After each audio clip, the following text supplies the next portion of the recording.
brief disclaimer here. The gameplay I'm using is from Persona 5. However, you won't be spoiled for any Atlus game. You might be slightly spoiled for a side quest in Persona 5, but that's about the most you'll get. Now on to the actual video. Atlus has a slight problem. While their new games are phenomenal and coming out at a decent enough rate, it's very hard to play their older games, especially in the West. And if you didn't buy those games when they were niche, good luck with getting them now, especially the PS2 and DS era. I swear, you gotta be a doctor to even think about buying these games. And although I don't necessarily condone it, it's hard to find a widely accessible emulator of them. And despite the fact that we've gotten hardly any games in English, the Western fanbase is bigger than ever. So I've come today to revive my old ranting series to propose something to Atlus. And it's simple. Just make a bunch of re-release collections with an English translation. So enough stalling. Let me pitch how I'd go about with this initiative. So the first collection would have 5 games. The original 3 Mega 10, with the first game based off the reincarnation of the Goddess novels, and then that game's sequels, and the first 2 Shin Megami Tensei games. This could be labeled as the Shin Megami Tensei Origins Collection. I think 5 never released in... I can't speak. I think 5 never released in English games, which helped start off this franchise, would be a good way for those curious to play those games, as well as allow new players to discover these games across the world. Now, my next pitch is for Devil Summoner's Collection, which would include the first Devil Summoner and Soul Hackers games, along with the Soul Hackers Intruders and New Generation. The reason I'm not including the Raito games is because Atlus has already remastered the first one, and so I find it redundant to take away from that and allow people to just play the first 2 in the collection with more games that would probably be the same price as the remake. And obviously, Soul Hackers 2 isn't in this collection because it's simply too new. It came out 4 years ago. They're not going to re-release it. No enhanced edition either. So, the next collection is the Majin Tensei collection, which would include the 2 mainline games, Rondo,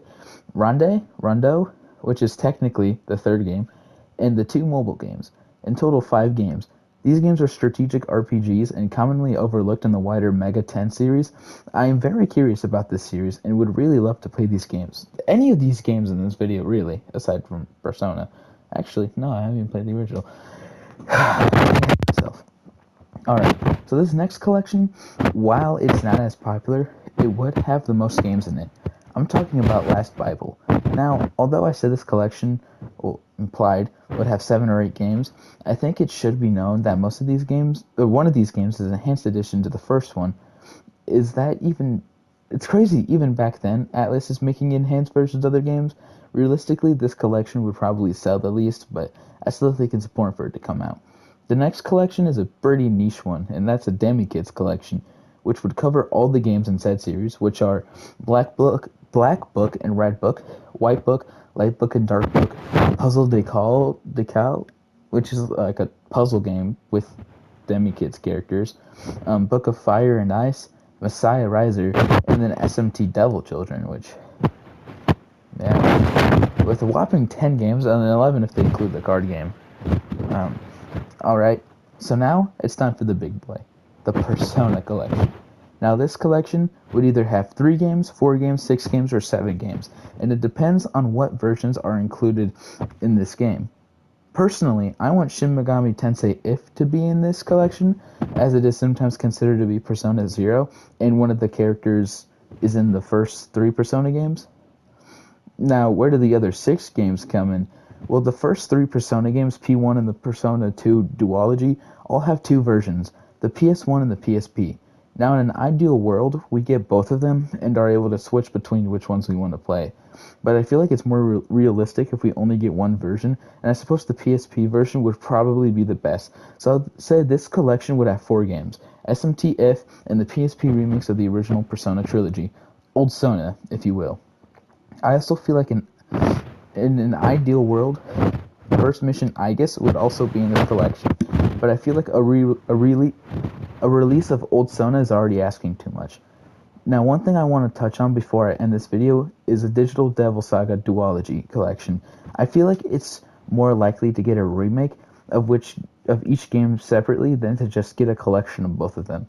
but I'd much rather just get a remake that combined both of them, or maybe even a remastered, kind of like SMT3 and Raito. Honestly, I'll do anything for these games to get off the PS2. And that's it. That's all. That's all. Those were my pitches if Atlus were to make Shin Megami Tensei collections and how they should go about it. While I do wish this could happen, I feel like it won't happen. I feel like at the very least, PS Plus should get these games in part of the Classics catalog, and I don't know if Xbox does an equivalent to that, but I hope those games could also be on the Xbox. And unless these games get collections, the Switch and PC probably won't get ways to play these games. Well, legal ways. Thank you so much for watching. If you enjoyed at least the tiniest bit, like the video, and if you enjoyed quite a bit, consider subscribing. I'm trying to make more JRPG videos, and feel free to comment anything. If you think I'm the worst YouTuber ever, tell me. If you have an idea for a YouTube video, tell me. If you want to confide in somebody, comment. I guess you should probably go to therapy instead. But thank you so much for watching, and I'll see you when.